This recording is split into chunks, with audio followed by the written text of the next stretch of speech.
ఇవాళ మనం తెలుసుకునే ప్రత్యేక విషయం ఏంటంటే జ్యోతిర్లింగాలు. జ్యోతిర్లింగాలంటే ఏమిటి? జ్యోతిర్లింగాలు అనేవి లార్డ్ శివకి అంకితమైన అత్యంత పవిత్రమైన ఆలయాలు. జ్యోతి అంటే దివ్యమైన వెలుగు, లింగం అంటే శివుని చిహ్నం. శివపురాణం ప్రకారం బ్రహ్మ మరియు విష్ణువులకు తన పరమశక్తిని చూపడానికి శివుడు అనంతమైన జ్యోతి ప్రత్యక్షమయ్యాడు. ఆ జ్యోతి ప్రత్యక్షమైన ప్రదేశాలే 12 జ్యోతిర్లింగాలు. ఈ 12 జ్యోతిర్లింగాలను దర్శిస్తే పాపాలు నశించి మోక్షం లభిస్తుందని నమ్మకం. అందులో అత్యంత పవిత్రమైన మహారాష్ట్రలోని నాసిక్లో ఉన్న త్రయంబకేశ్వరం ఆలయం గురించి తెలుసుకుందాం. బ్రహ్మగిరి పర్వతాలు అడుగున పవిత్రమైన గోదావరి నది ఉద్భవ స్థలం. ప్రత్యేకత ఏమిటంటే ఇక్కడ శివలింగం చాలా ప్రత్యేకమైంది. లింగంలో 3 ముఖాలు, బ్రహ్మ, విష్ణు, శివ రూపాలు ఉంటాయి. ఇది త్రిమూర్తులను సూచిస్తుంది. పితృదోష నివారణకు ఇది అత్యంత పవిత్రమైన స్థలం.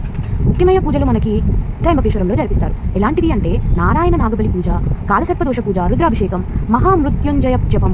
శ్రావణ మాసం మరియు మహాశివరాత్రి సమయంలో ఇక్కడ చాలా మంది భక్తులు దర్శనానికి వస్తారు. ఆలయ నిర్మాణం నల్లరాతితో నిర్మించారు. ఇది 18వ శతాబ్దంలో నానా సాహెబ్ పేష్వా నిర్వహించారు. కుషవర్త కుండంలో స్నానం చేస్తే పాపాలు నశిస్తాయని ఇక్కడ ప్రజలు నమ్మకం.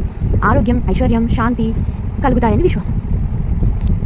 ఇది ఇవాళ మన జ్యోతిర్లింగాలు ప్రత్యేకమైన నాసిక్లో ఉన్న త్రయంబకేశ్వరం ఆలయం గురించి గొప్పతనం. మీరు ఇంకా మరెన్నో విషయాలు తెలుసుకోవాలంటే లైక్, షేర్, సబ్స్క్రైబ్, గంట మర్చిపోకండి.